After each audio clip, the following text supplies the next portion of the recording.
Hello guys, welcome to my channel. Today's topic is, can two work together except they agree?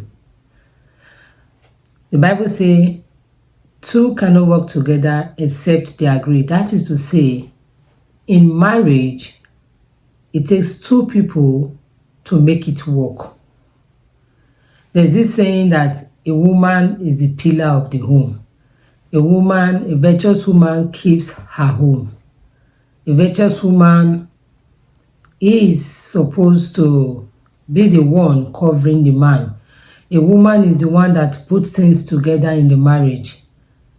So, how can a woman do everything in marriage for it to work without the effort of the husband? It can never work. That's why you see we have so many broken homes, even from the man's perspective. So, if two people comes together in agreement in marriage, it means it takes two of them for the marriage to work. You don't expect one person to be holding the table and the other one is trying to rip it apart. The other one is trying to make the table break, or trying to scatter the table, or trying to disarrange the table. It takes two to tango. You can't make marriage work alone by yourself. A man can never make a marriage work on his own. A woman can never make a marriage work on his own. That's why you have so many broken homes, because one person has been trying to fix the marriage. And it will amount to nothing, because it's like I'm making firewood to cook. And the fire starts coming out, and then somebody else comes and pour water on it. I will never cook my food. The food will never be done. So for me to cook my food, it means when I'm putting the fire on, somebody is helping me to blow it for the fire to get up, for the fire to come up to cook the food. Then we can have a food and a meal for us to eat. So you bring the same analogy to marriage. It takes two people who are in agreement for marriage to work. So for example, in this marriage, two people comes together and they say, we will make it work. So what do?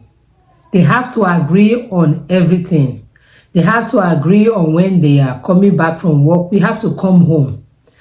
They have to agree on, we have children who have to pay attention to these children. Both of them. We have a marriage and both of us have to make it work. So marriage can never work with the efforts of one person. Marriage can never work from just one perspective. So if a woman is coming back from work and she comes back home straight, comes to the house, make meals, do the homework for the kids, get them ready for bed, and the man is not yet ready to be home.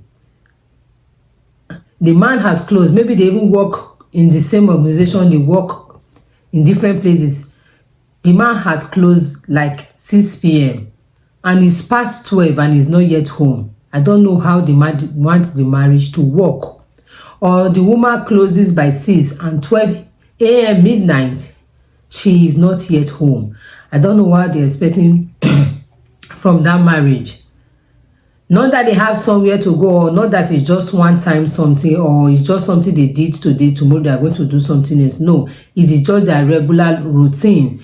There's no traffic, there's no hold up, there's nothing stopping that person. But the person just have to branch somewhere, go to the beer parlor, or hang out with friends, or meet one or two people before they come to their house. And before they come back, the kids are already sleeping, children are sleeping already. So how do they want that marriage to work? We have to stand by every agreement that we make. In this house, we have to pray together. So you don't leave the woman to handle the prayer all by herself, or you leave the man to handle the prayer all by himself, and you want that home to be well built. We are praying for something. It shouldn't be just me praying. It has to be the two of them praying together to achieve that goal. The Bible says, one shall chase 1,000, two shall chase 10,000. So when you want to intentionally make your marriage work, the two of you have to agree on everything.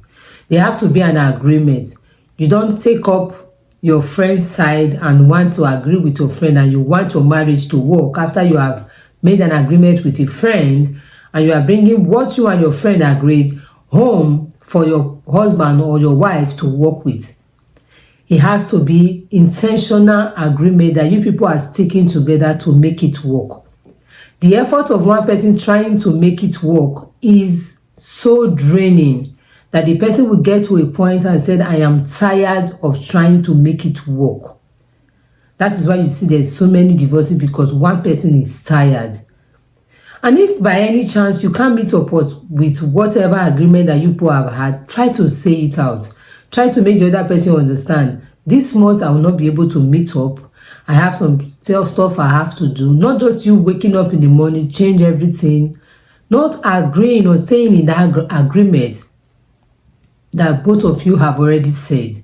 So marriage can never work when there's just one person inside an agreement. Agreement is between two people or multiple parties. So in marriage, it's just two persons coming to an agreement to make it work. You have to agree in everything you are doing.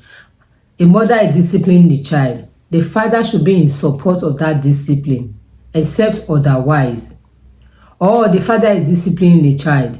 The mother should be in that agreement of that discipline for there to be a change in the life of that child. So whereby one person is disciplining the child and the other person is like not involved in that discipline, it makes the child not to come to that understanding that these two people are working in agreement. Even children know that both of you are not in agreement. So that's where you see a child will meet the mother for money, for snack, and the same child will meet the father for snack, because both of them are not in agreement. The child knows that. So he or she, that child now manipulates both parents because he or she knows that the parents are not in agreement. So as a married couple who are living together, try to work in agreement for marriages to work. And when you have an agreement, stick to that agreement. If there is any change in that agreement, try to make your partner aware of that changes. If you are not okay with whatever agreement you've made before, I said, oh, this agreement we made it out of ignorance or something, I don't think this format is going to work anymore. Can we change it to this format? Or maybe your work change, your schedule change, your time change.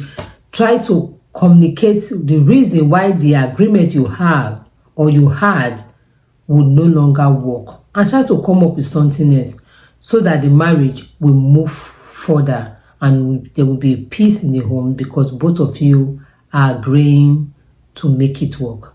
I pray that God bless our home and bring us peace in Jesus' name. See you in my next video. Bye.